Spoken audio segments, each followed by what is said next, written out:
How strong is Jaylen Brown's MVP case? Plus, what does Jaylen Brown and Jayson Tatum look like together now? And love for the most underrated player in the league right now on the Locked On Celtics podcast. Locked On Celtics pod, home of the winners. Baby. Hey there, welcome back to the Locked On Celtics podcast right here in the Locked On Podcast Network. Was that jarring? I cut everything out of the open. We're just getting right to the podcast now. So sorry if that was jarring. Everybody's like, what? That is not the normal open. If you're new, you don't care. But if you're a regular listener and every dayer, you're like, what the hell just happened? Yeah, we're getting right to the point from in our podcast now. So thank you for subscribing. Thank you for being here every Monday through Friday. Bonus podcasts when they play on the weekends.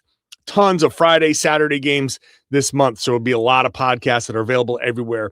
Make sure you're subscribed. I'm John Karalis. If you're new to the show, I'm a beat writer covering the Celtics for Boston Sports Journal. I've been doing a version of this job for about 20 years now. Doing this podcast for 10, and I've written a couple of books. Later on, love for the most underrated player in the league, Derrick White, who was having the game that everybody was going to be talking about today, but he got overshadowed by Jaylen Brown, who was incredible. I brought this up before. People are bringing it up. So I kind of want to touch on, this is going to be like an ongoing discussion that's going to be in the second segment about Jaylen and Jayson together. Jayson is going to be coming back at some point, I think, before this season is over, maybe next month, maybe in March. What will that look like then? What will it look like down the line? That's going to be, I think, like I said, an ongoing discussion, but let's start it. But we're going to start with Jaylen Brown's MVP case, which is the hot topic. It's one of the trending topics on Google. People want to know like what his MVP case is. So let's just dive into that first. And let's start with the FanDuel odds. FanDuel has the MVP odds. They have Shai Gilgeous-Alexander and Luka Doncic both at minus 450. So 4.5 to 1 odds there. They're tied for the lead there. Then Cade Cunningham at 70 to 1, Jalen Brunson at 75 to 1, and Jaylen Brown at 80 to 1. So still, as far as the betting odds go, a long shot. Now, some of this is the bookmakers are saying, here are the people that we think.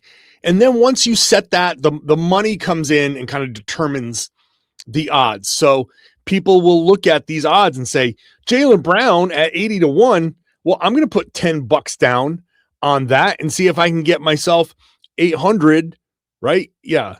So, you know, why not try that? And see. It's worth the look, right? It's worth the $10 for people who are like, yeah, I got $10 to spare. And so the odds will start to move as more people put the money in. Odds move as the market moves. And the theory is really, I'm not a big gambling guy, but the theory is that people kind of know, and the more people that are behind the momentum, then that kind of tells you, yeah, the odds are in this person's favor, because if everybody knows that this person should be the MVP, then there's a good chance he should be the MVP. So the odds will move as the money comes in. But Jaylen Brown still 5th in the FanDuel odds. But when you look at the names on this list, SGA, Luka Doncic, obvious names, right? SGA is the reigning MVP. Luka is, an MVP type player. He's always going to be in the conversation. The Lakers are not the best team in the West necessarily, but they still have a decent record at 21-11. Now the Celtics are at 22-12, so they're right there. The odds, the records are even. The Pistons are at 26-9. Cade Cunningham is a long shot. Jalen Brunson is on a team that currently has just one more win than the Celtics. So this next group of guys, they're all kind of in that same mix. Cade is, I think, facing the same things that Jaylen would face, that both Jaylens would face. It's that I think, first of all, when it comes to Detroit, not to turn this into like a bigger extended podcast, but I'm sure people aren't sure, right? There's not a lot of I don't think people are just really fully aware of what's going on with the Pistons, right? But Cade is a legitimate candidate. Jalen Brunson, you have other guys on that team. He's obviously the most important player on that team, but you look at that as a big team effort. Now, Jaylen Brown, I think, has a legitimate case, and I'm not sure where he's going to end up, because when you look at that game, I think that game against the Clippers was certainly a statement, right? That was I didn't get the Eastern Conference Player of the Month, and so he went nuts. And technically speaking, it wasn't all isolation. It was a lot of pick and rolls. He ran a ton of pick and roll, but it was so he can attack an individual matchup. 6 of the 18 makes in that game were assisted, and okay, maybe 4 of them were actually assisted. A couple of them were like those kind of crappy assists. I tweeted one out, like Anthony Simons was in the backcourt, just threw it over to Jaylen Brown so he could bring it up the court right at the opposite 3-point line. Jaylen takes 3 dribbles, takes a jumper at the free throw line, and Simons gets the assist. That I don't count that as an assisted basket. That's not an actual assist, no matter what the definition says. But regardless, Jaylen was doing his own thing. Of those 18 baskets, I would say 13 or so, 14 were like all Jaylen doing his thing, isolating off of a pick and roll, getting the matchup that he wanted, and cooking. And if that was a national TV game, maybe there'd be a little bit of movement in that MVP line and a little bit more talk about him and the MVP odds. But you got to make these statements here, and this is like good timing. It's the early January. We've already done one of the ESPN straw polls, right? The Tim Bontemps straw poll. Jaylen was down around 9th. So he's on the radar. The first straw poll is almost never what the final vote is. Jaylen, as long as he keeps going like this, and obviously not 50 points a game, but he's averaging over 30 now, and that's step one. Like, to be an MVP candidate, having that 30 in front of your, it's so much better. 30.1 is so much better than 29.9. Just saying you are averaging 30, that right there is okay. He takes that step through the doorway and kind of announces himself. When you look at, okay, SGA on the Thunder, sure, he's their best player, but also the Thunder are the defending champs. And, you have a bunch of guys on that team that are really good. And you can say SGA is the obvious head of the snake there, but they're the champs. They've got all of these good players. You can make an argument that is a better, it's obviously a better team. There's better talent around SGA to give him the space and opportunity to do what he does. You look at Luka. Well, Luka, I think, might have a better case because the Lakers supporting cast, it's still LeBron, but as people start to accept LeBron isn't who he was, there's, I think, a little bit more of the Luka magic that people are going to start to look at and say, well, the reason they're any good is because of Luka and almost exclusively Luka. But Luka doesn't play any defense. I don't care how thin he's gotten. He still has not played a lick of defense. And when you look at Jaylen Brown, Jaylen is averaging 30, but he is playing defense. Now, he's been able to pass off some of those responsibilities to Jordan Walsh, which is nice, and to Josh Minott at times and Hugo Gonzalez, and that's great. But he also takes on those responsibilities and is very much capable. And Bobby Marks put out a stat, which I don't have it in front of me, but basically that Jaylen is one of the best, maybe the second best defender as far as opponent field goal percentage when he's the closest defender. And it's always a little kind of tricky with that, but the bottom line is Bobby Marks from ESPN is tweeting out a stat about Jaylen's defense. And okay, well, SGA plays defense, but not to Jaylen Brown's level. Luka plays no defense at all. And Jaylen's out there scoring 30 points a game, leading the Celtics to a 65% win pace, a 53 win pace. If Jaylen continues at this clip, that 30, somewhere around 30 points per game, somewhere around the 5 or 6 assists, if he's in the same stratosphere and, by the All-Star break, the conversation is going to change. The conversation around the Celtics, I think what's happening with the Celtics right now is there's still a little bit of like, let's just wait and see a little bit longer, because the Celtics haven't hit a skid. They haven't hit any sort of road bump, like speed bump.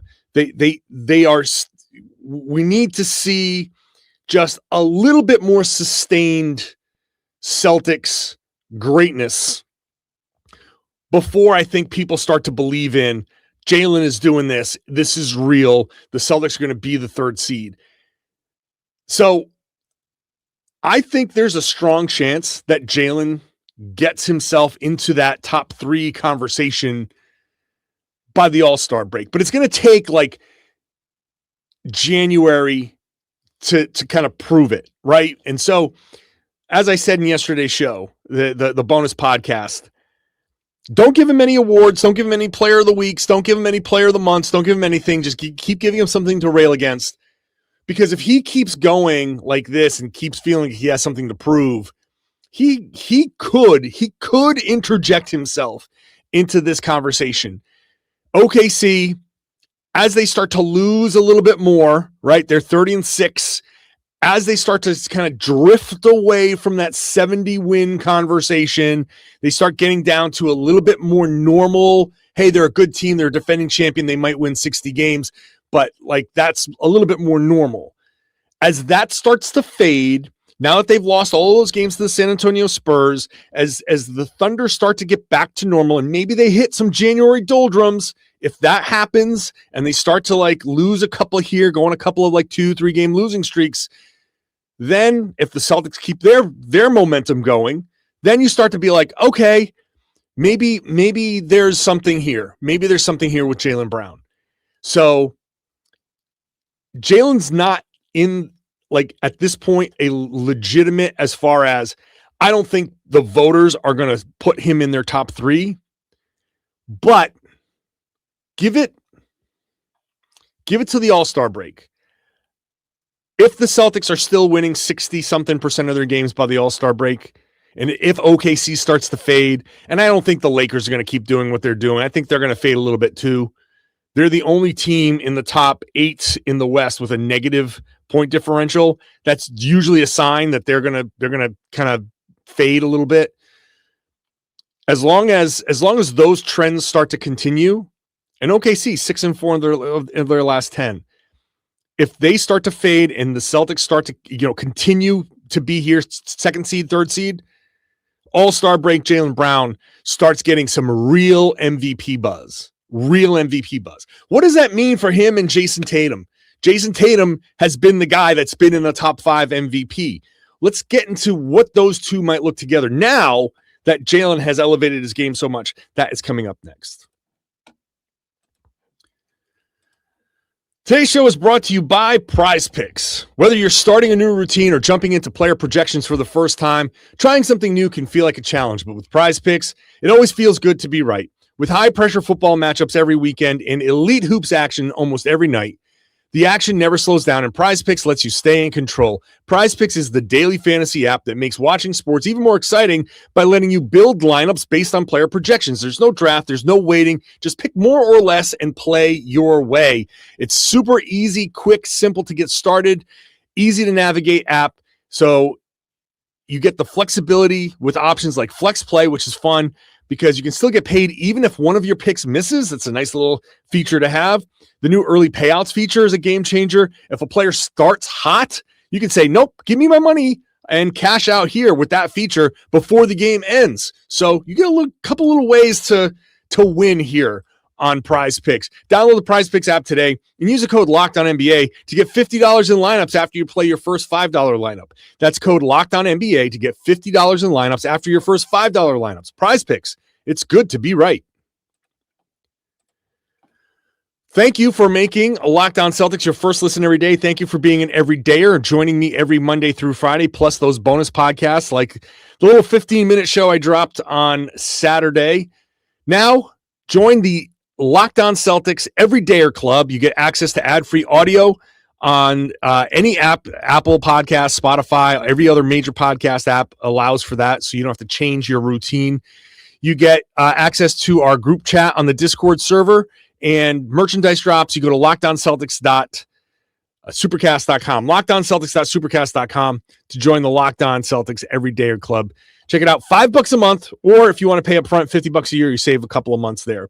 So love to see you there. All right, let's get to Jaylen, who I think by the end of the season, if things keep going, assuming that he stays healthy and the Celtics keep on going at this clip, he will be in the MVP conversation. Now, I still expect, just because I'm trying to be real and honest with people, I still expect the Celtics to hit a little bit of a dip, because every team does. We haven't seen anybody sprain an ankle, pull a hamstring, anything like that. I'm not trying to jinx anybody, but this is the reality. So I still think the Celtics are probably due for a little bit of a dip. But if they don't hit that dip, if this is just who they are and how they play, and they get some of that injury luck to continue to be good for this team, then I think Jaylen will be in the MVP conversation for sure. For sure. Now, Jayson Tatum is the Celtics MVP candidate, right? He has been. Now you have two guys that are proven to be in the conversation, right? Jaylen should finish no worse than 5th in the voting, right? And I think it'll be better.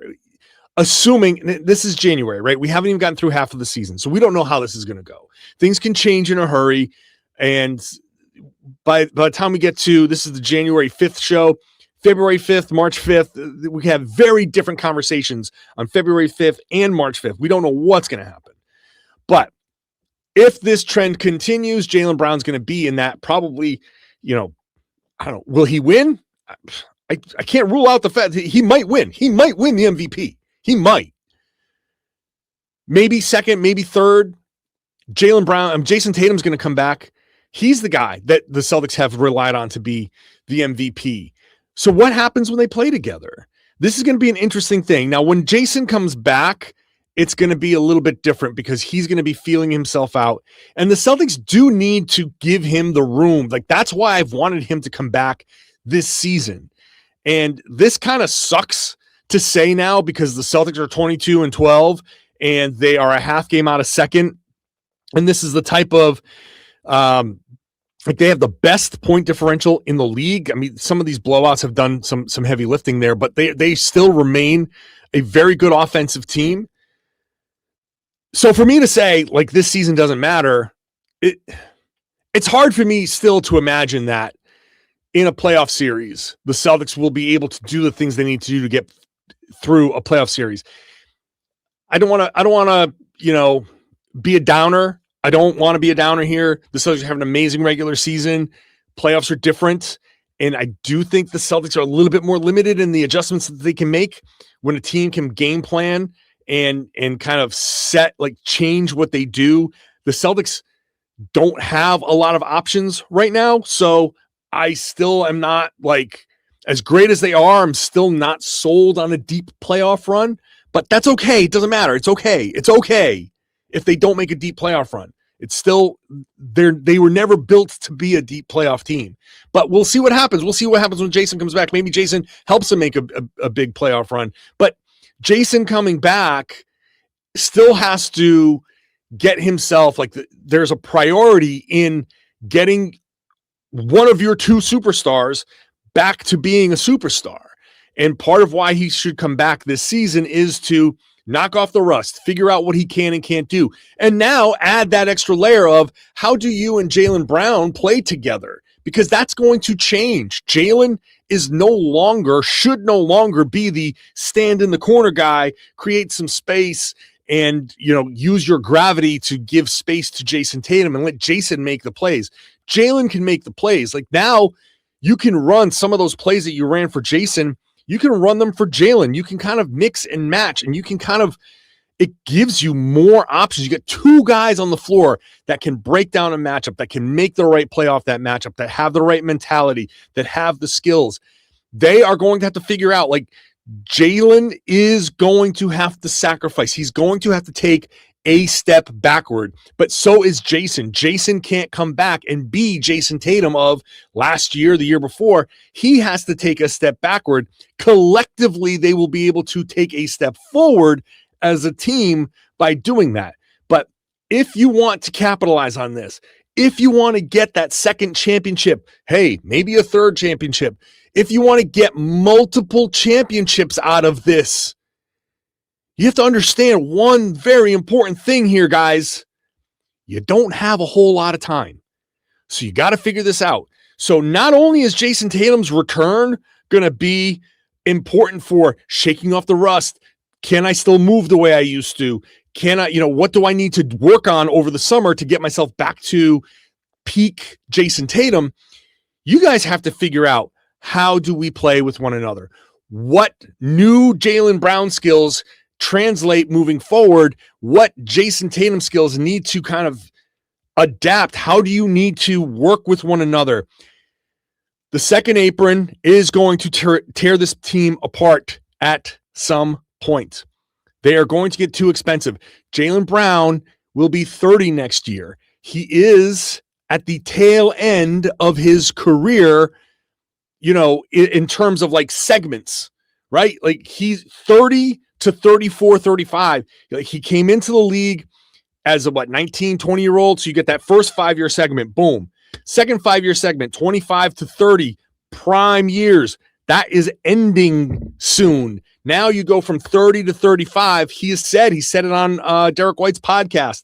I don't know if he's going to go past 34, 35 years old. Like 34, 35 is probably going to be when Jaylen Brown retires. He doesn't want to play till he's 40-something. He said it. Now that might change, but he said it.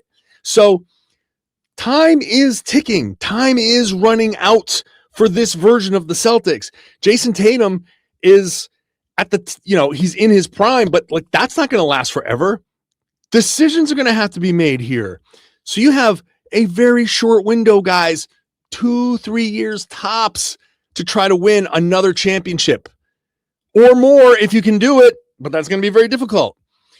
How they will look together, it depends on them being honest with themselves and being honest like with each other, and they got to sit down and work it out.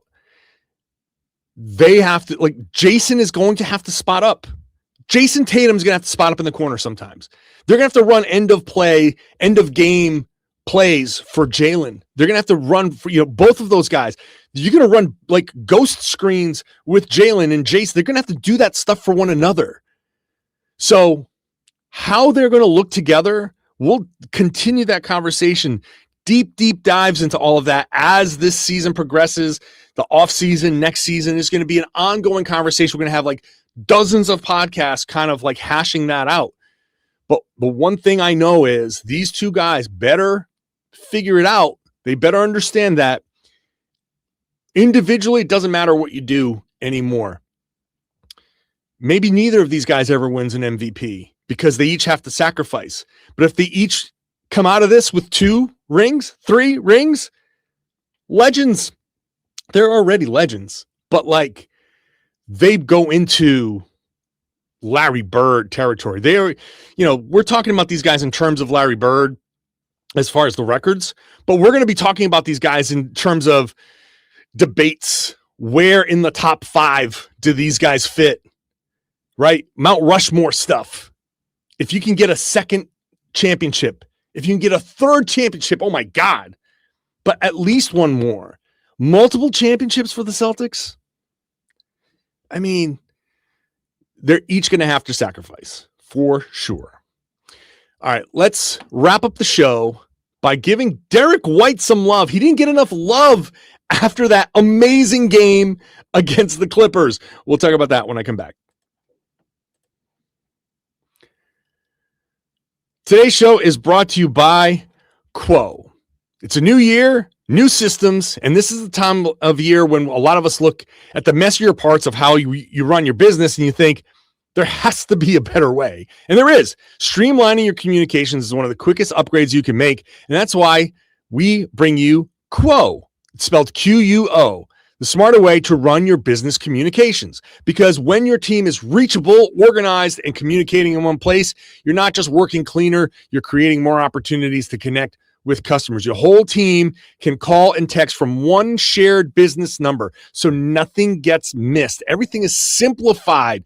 Simple is better. Everyone sees the full conversation thread, which makes replies faster. No miscommunications. That's the worst. As a customer, you know when two people in the same business don't talk to each other, that is a problem. And it works right from your phone or computer, so you can even keep your existing number. No surprise, Crow is the #1 rated business phone system on G2, trusted by more than 90,000 businesses. You can make yours one of them. From solo operators to growing teams, you can make this year where no opportunity and no customer slips away. Try Quo for free. Plus, get 20% off your first 6 months when you go to quo.com/LockedOnNBA. That's QUO.com/LockedOnNBA. Quo, no missed calls, no missed customers. Thank you for making Locked On Celtics your first listen every day. Go check out Locked On NBA, Locked On NBA Game Night. 2 podcasts on the same feed. Game Night, 7 days a week, covering all the games that night. Locked On NBA has all the big storylines. I'm sure the Jaylen Brown conversation with MVP and all of that is going to be had as well. So 2 podcasts on the same feed, so you can make Locked On Celtics your first listen, and then Game Night your second listen, and then NBA your third listen. However you want to do it, there's plenty of podcasting there. Look, you wake up in the morning, you listen to a podcast. You go to lunch, you listen to a podcast. You drive home, you listen to a podcast. We got you covered. It's all right there. Derrick White. I feel like I want to make sure that D. White gets the proper love for what he did against the Clippers, because it was the Derrick White show in the first half. And if you missed my bonus podcast, the little 15-minute podcast that I dropped on Saturday, I tried to give him some love, but I want to do it again. I want to be clear that the big story out of that, obviously, was Jaylen Brown's 50, and we're talking about him in terms of an MVP. But that first half belonged to Derrick White. He comes out right away and hits that left wing 3 above the break and just starts hitting the pull-up jumpers. Derrick White hitting pull-up jumpers is a completely different animal here for the Celtics. It's the one thing that he's had the most problems with. And I did a whole thing on Boston Sports Journal kind of reevaluating all of the players. And I think the biggest issue for Derrick has been the incredible change in his responsibilities, where what he had done in his first few years with the Celtics changed. It's completely flipped on his head. Now, the good thing is that it is temporary. What he's asked to do this year, he won't be asked to do next year, because Tatum's back and Jaylen is going to be better. And so Derrick goes back to more of his spot up. But this season, he's spending about 35% of his time as a pick and roll ball handler, and about 24% of his time spotting up this season. Last season, it was flipped. 34% of his time spotting up and 23% as the pick and roll ball handler. Now, as the pick and roll ball handler, he's averaging less than 1 point per possession. 1 is the kind of like the magic number, right? Jaylen, as the pick and roll ball handler, is at 1.060. Shai Gilgeous-Alexander is at about almost 1.2. So it's still good. The 0.964 points per possession, still good, but it's not where it needs to be. And as a spot up guy, he's at 1.3 or so points per possession. Last season, well, let's see, this season is a little over 1. Point is here, because I know reading off stats on a podcast is the most exciting thing that you can listen to. Point is that the change in his responsibilities has changed, I think, the types of points that he scored. His shooting has suffered a little bit, and he won't be doing that nearly as much next year, because Jayson and Jaylen are going to be handling a lot more of that, and Derrick will go back to spotting up and attacking off of closeouts, and he'll be, I think, back to the D White that we have remembered. But when he hits these jumpers, the pull-up jumpers, the evaluation of him changes. Like right now, I saw him as a potential all-star who was holding back because of fitting in with Jaylen and Jayson. And I think he might be just a step below that, where he's still obviously a very good player, capable of some all-star type games, but I don't know. I just don't know if he's ever going to make an all-star team, which borderline all-star is still an amazing basketball player who's going to have a nice long career and make tens and tens of millions of dollars and live a very, very comfortable, happy life, being known as one of the like really, really good basketball players of his generation. Like he's nothing changes the fact that he's really good. It's just how good is he is the question. And, I think sometimes the situation that a player is in changes the opinion that you have of the player because of what he's asked to do. If a guy is asked to do certain things, like Klay Thompson was never asked to dribble or do he just sat there and shot and became one of the best shooters of all time and is considered like a legend. He had multiple championships to show for it and was a huge part of everything that Golden State did. If he was asked to handle the ball in the pick and roll, who knows if Klay Thompson would have been a mid-level guy. Like that type of stuff is importance. Situation matters. And so Derrick next season going back to a more comfortable role, I think will elevate his game a little bit. But what he did against the Clippers was hitting those pull-up jumpers. If he can get those pull-up jumpers to fall at a better clip, at an average clip, an above average clip, if this is the beginning of a turnaround and he starts hitting the pull-up jumpers more consistently, now maybe All-Star becomes part of the conversation. Maybe All-Star, just look, again, the Celtics are sitting there knocking on the door of a second seed, and they've got the best point differential in the NBA. I mean, in the East, second, third best in the NBA. They are one of the best offenses in the league. They have an MVP candidate. This could be a team that may deserve 2 All-Stars. And if Derrick White can start hitting these shots, he's not going to get the popular vote. But if he spends January hitting pull-up jumpers, listen, the player vote and the coaches vote, the media vote, whoever votes, that can change the conversation in a hurry.